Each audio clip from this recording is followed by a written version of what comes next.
Hello, my name's AutumnHorvat, and I'm super excited to present my 909 project, Comparative Analysis of Precipitation and Population Data in Arizona using ArcGIS Pro and QGIS. The purpose of this study was to compare the ability of ArcGIS Pro and QGIS Pro for analyzing large data sets with an overarching goal of highlighting their strengths and limitations. My research was guided by three questions, which are: how do ArcGIS Pro and QGIS Pro compare in functionality for handling large data sets? Which platform provides more accurate results for visualizing Arizona precipitation, temperature, and census data? What are the advantages and limitations of each platform um, displaying and interpreting large data sets? Arizona was selected as a study area because it covers a large geographic space, which provides an excellent opportunity to work with larger data sets. Offers diversity in precipitation and temperature levels, as well as urban centers and rural areas, making it a robust test site for GIS analysis. Additionally, Arizona has 1,526 census tracts, allowing for detailed analysis of precipitation, temperature, and population data at a fine spatial scale.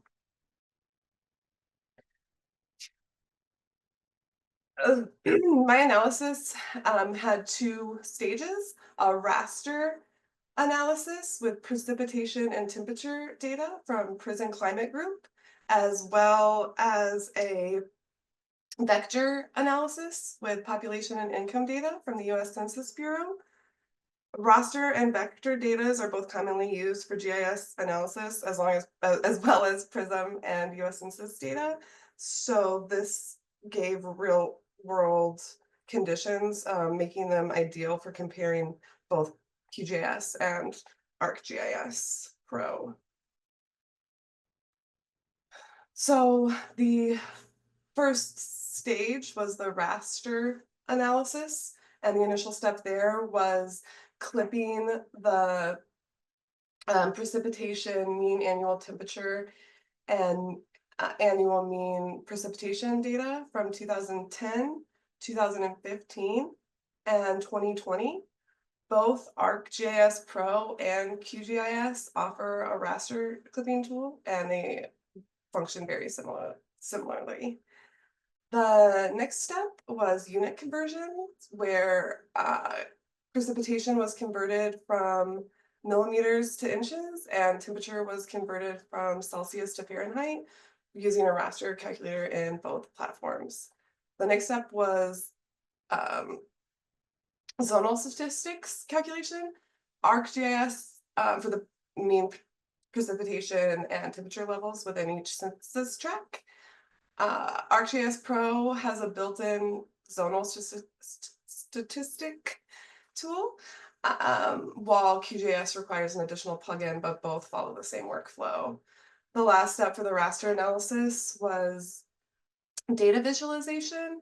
ArcGIS has an option for natural breaks method of classification, which was utilized, while that is not an option in QGIS. So the quantile classification method was selected. The next analysis process was the vector data analysis. And the first step there in both platforms was data preparation, where the fields of best interest were found through researching the provided tables. For the 2015 and the 2020 data, table join had to be done in both ArcGIS and QGIS using the FIPS codes to join the population and income data from to the census tract boundary. Again, that required an additional plugin for QGIS. After that, population density was calculated by dividing the population by the area of each census tract. And for the units, it was square miles. ArcGIS Pro has a calculate geometry and a calculate field feature that were used to create a new field for population density. ArcGIS or QGIS Pro created a new field for population density as well, but again required an additional plugin. The next step was data normalization. I used the min-max normalization method, where the minimum value of each data set is subtracted from the original value, and then the result is divided by the difference between the minimum and maximum value of the data set, and that's to have a uniform scale to compare data to. That was done in ArcGIS Pro using the calculate field for population and income, and again in QGIS using the field calculator. The last step here was to create maps with this information. ArcGIS Pro offers the ability to create bivariate maps to look at two variables together. So that step was done in ArcGIS Pro. Well, bivariate mapping is not available in QGIS. The normalized population and density levels were used to create maps. Overall, all the tools used for this analysis were available in both platforms and performed equally well in producing outputs. So to evaluate the platforms, I decided to focus on the following metrics. ArcGIS Pro provides pre-made templates with many size options and 2 orientation options, while QGIS layouts require manual setup. ArcGIS Pro supports advanced symbology, such as natural breaks classifications and bivariate mapping, while QGIS lacks these built-in features.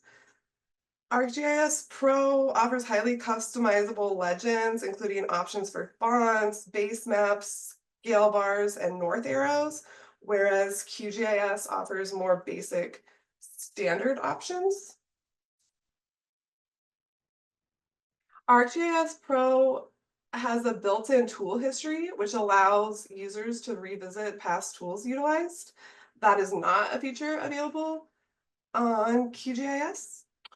And then finally, the raster clipping time.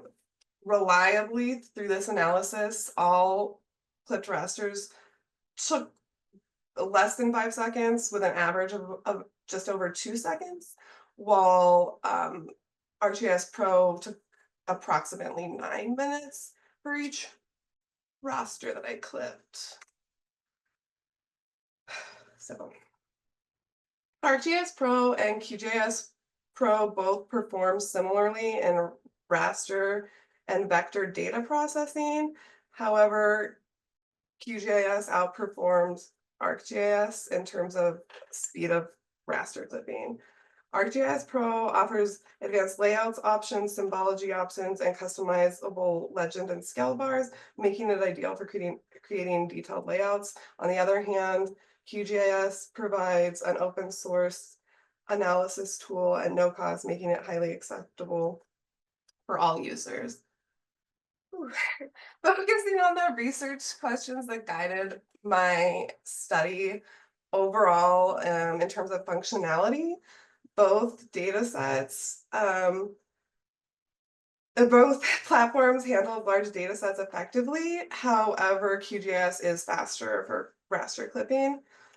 In terms of accuracy for visualization and visualization, both platforms produce accurate results, but ArcGIS Pro offers superior visualization options, including the natural breaks and bivariate mapping. Some of the advantages and limitations for both.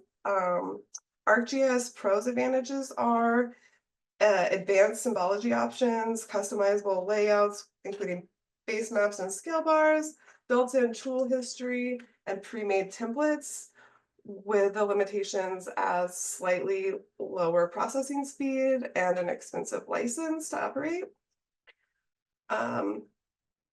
QGIS advantages is it's an open source and free of cost, fast raster processing, and accessible for all users with limited budgets, with QGIS limitations as limited symbology and layout options, and a lack of tool history and bivariant mapping features. So in summary, with the choice between ArcGIS Pro and QGIS Pro would depend on your project's priorities. For a polished professional layout, ArcGIS is ideal. QGIS is the free open source option, which is a great opportunity for analysts on a budget, providing a global community of developers and users to continuously enhance tools and share their knowledge. Thank you. That's my whole presentation. Thank you so much. I'm happy to answer any questions.